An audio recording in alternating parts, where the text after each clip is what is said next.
Vibration Édition a 3 ans et a souvent ses quartiers en salle blanche de la librairie Kléber, ce qui nous fait très plaisir. Important pour nous de défendre l'édition littéraire. Jean-Marc Collet, son créateur, l'éditeur, nous présente aujourd'hui 3 romans policiers, En homme d'honneur, Boutique Hôtel et leur dernier été, 3 romans policiers à découvrir d'hier à demain. Nous allons passer une demi-heure avec Jean-Marc Collet et Vibration Édition.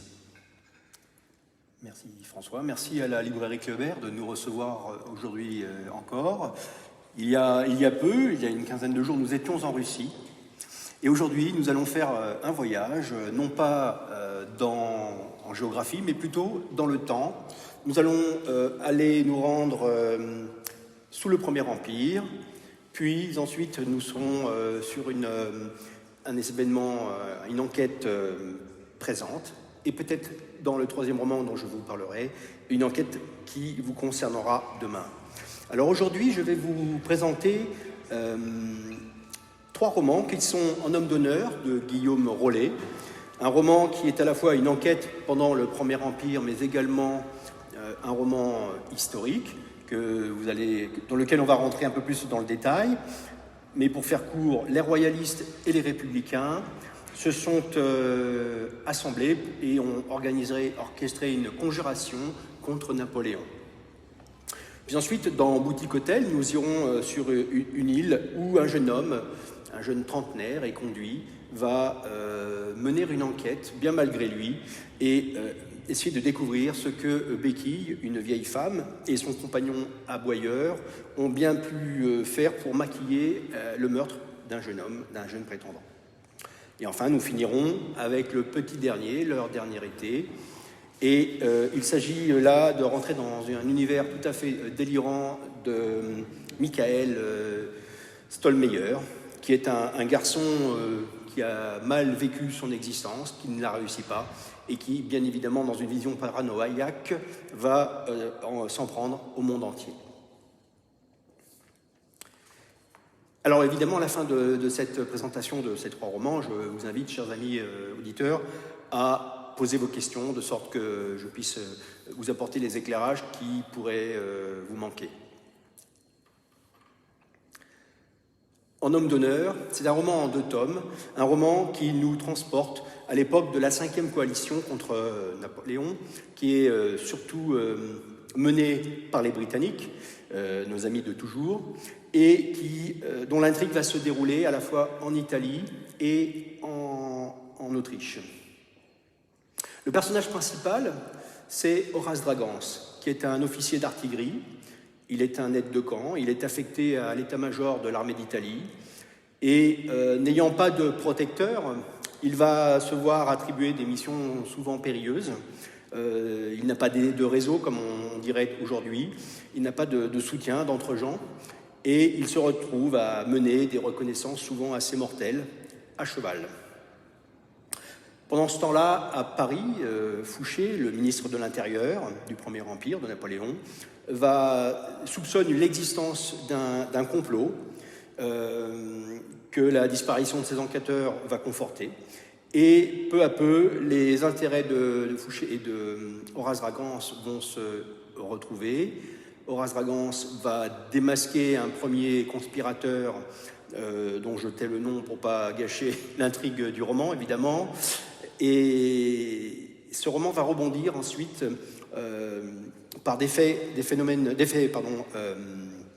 batailles où nous nous retrouverons à Wagram, dans la fameuse bataille de juillet 1809, où Napoléon va essayer de reprendre l'ascendant sur l'armée autrichienne et, malgré les tentatives de meurtre, réussira à vaincre son adversaire. Alors on le sait que cette bataille sera la première qui n'a pas été décisive, la première où Napoléon n'a pas pu profiter de l'avantage de la déroute de son adversaire, et ce sera certainement la bataille qui signale le début de la fin, si l'on peut dire, de Napoléon, qui n'arrivera plus à reprendre l'ascendant militaire comme ce fut le cas depuis 1820. Mais revenons à notre enquête policière en homme d'honneur. En fait, le personnage Horace Dragan, c'est un personnage tout à fait loyal, d'où le titre, et qui s'interroge au fil de cette enquête sur les raisons qui font qu'un officier doit rester toujours lié à son honneur et à ses obligations, à son devoir d'officier. Et c'est vraiment quelque chose qui est intéressant, en ce sens où aujourd'hui encore, on pourrait trouver les mêmes questionnements dans l'exercice du métier des armes, et je salue à l'occasion ceux de mes anciens camarades qui pourraient être en train d'assister à cette présentation.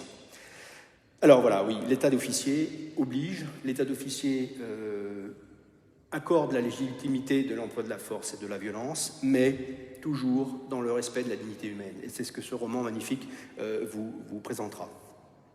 Donc ce roman va nous emmener sur les champs de bataille d'Italie. On fera un saut également en arrière dans les campagnes d'Espagne, où on découvre que la guérilla espagnole a été très rude pour les forces napoléoniennes. On revient en Autriche, donc, pour le moment fatidique de cette bataille de Wagram de 1809. C'est un roman noir, c'est un roman historique, c'est un roman richement documenté. Horace Dragans va même naviguer, puisque vous le savez certainement déjà, la coalition a orchestré un blocus maritime autour de l'Empire, et il fallait aux navires français, il était nécessaire pour eux d'essayer de franchir les barrières de navires qui les coursaient. Et donc vous verrez également comment se déroulait cet événement dans le tome numéro 2. Voilà, donc c'est une enquête policière que je vous invite à découvrir, puisqu'elle est vraiment passionnante, et vous ferez aussi un détour par le côté chatoyant des uniformes de l'Empire et des troupes qui s'affrontent. Vous découvrirez comment c'était orchestré, comment le carré face à des tirs d'artillerie était organisé. Vraiment un roman de toute richesse historique. Évidemment, je n'en suis pas l'auteur. Guillaume Rollet, qui en est l'auteur, en parlerait bien mieux que son éditeur.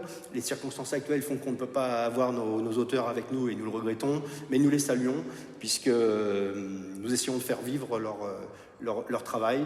Et comme vous le voyez, ce magnifique roman en 2 tomes, avec une très belle carte en couverture, qui présente le secteur de Wagram et de Vienne.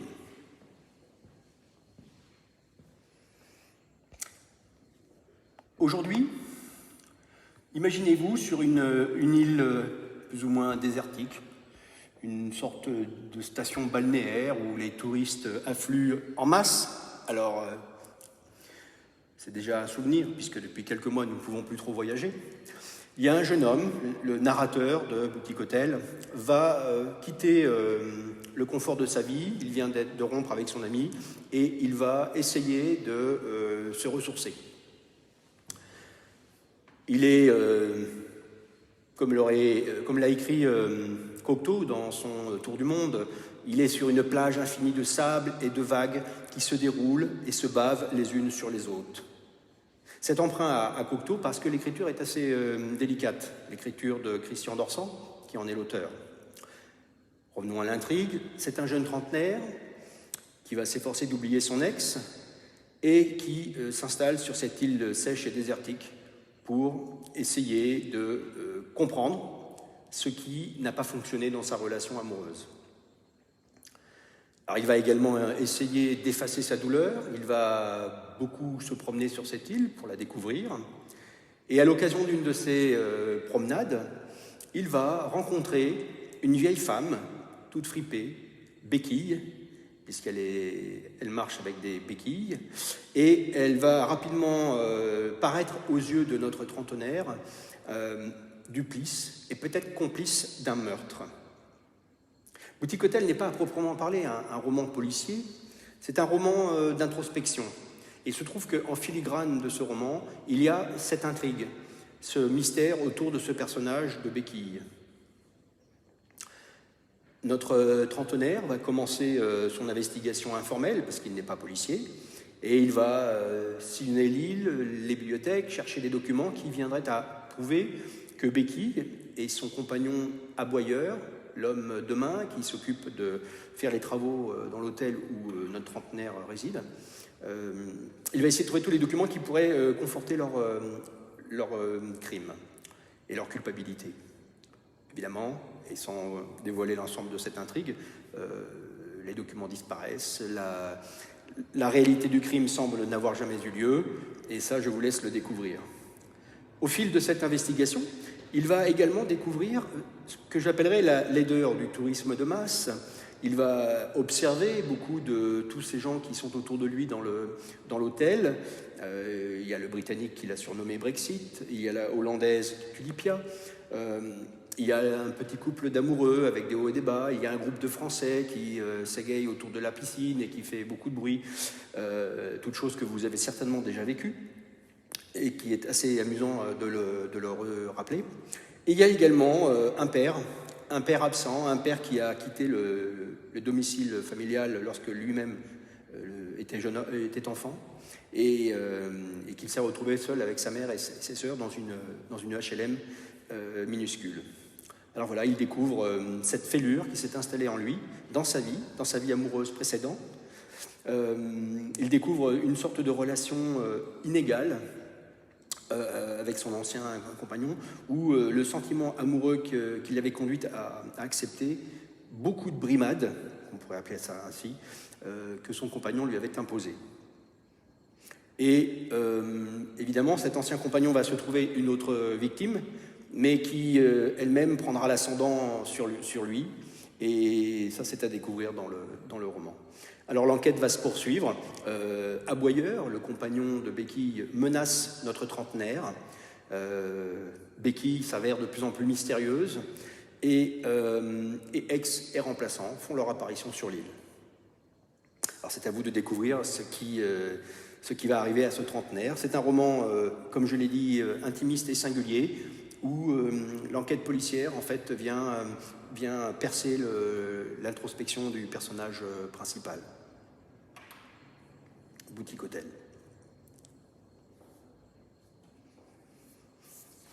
Le troisième roman que je souhaiterais vous présenter, c'est Leur dernier été. On change de registre, nous pourrions être demain, puisque, vous l'observez, les cas de folie augmentent, et c'est un Michael qui est pris d'une pulsion meurtrière, qui va nous introduire dans ce roman policier. Dès les premières pages, ce jeune homme est complètement paranoïaque, on va le voir, et il va s'en prendre à sa voisine tout de suite, sur son palier, donc faites attention demain. Et il va également faire ressurgir, par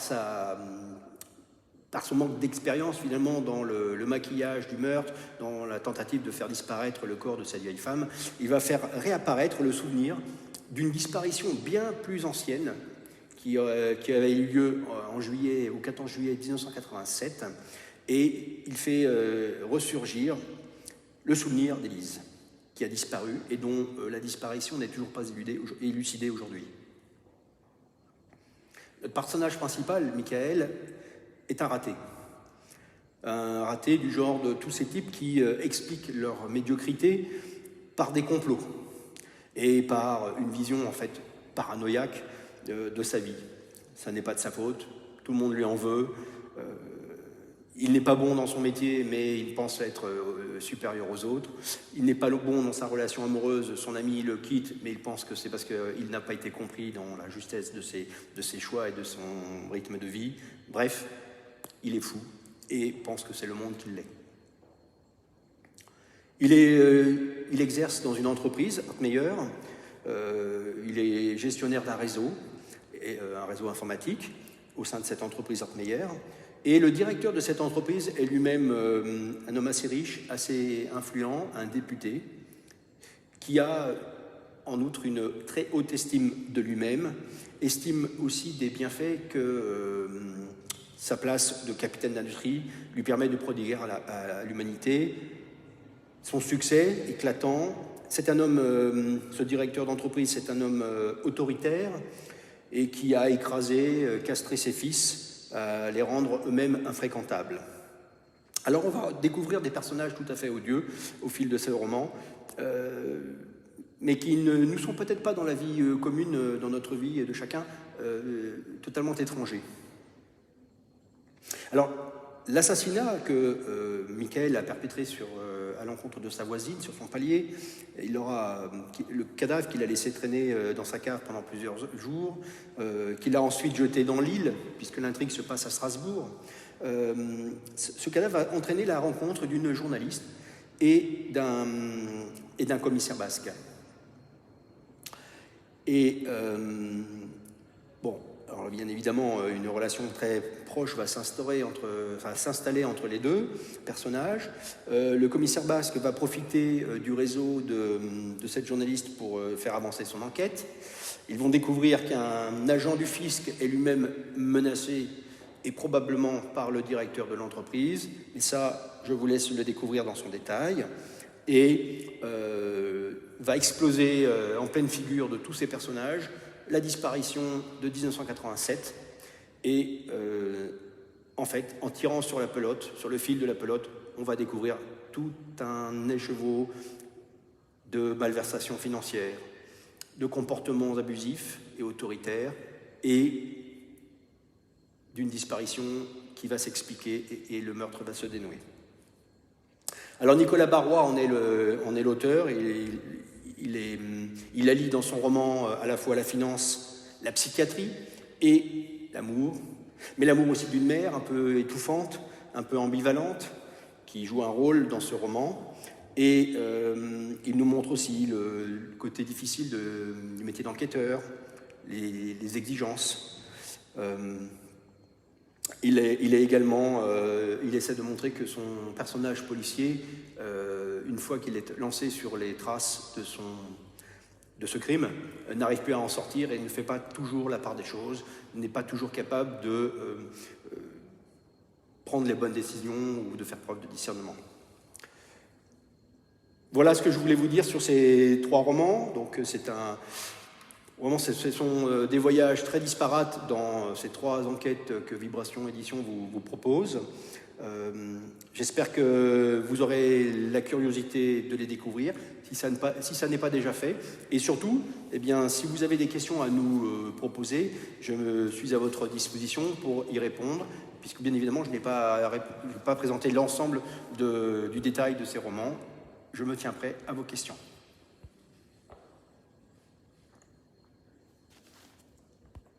Alors, je regarde à l'écran, nous n'avons pas de questions pour l'instant. Personnage tellement bien écrit.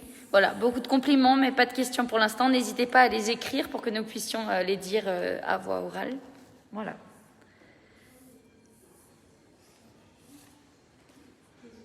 En homme d'honneur, Horace Dragance, le personnage principal, avec, comme vous le savez tous, déjà la marque de fabrique de Vibration Édition, les marque-pages intégrés au rabat de couverture.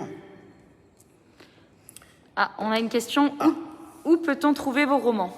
Ah, une excellente question.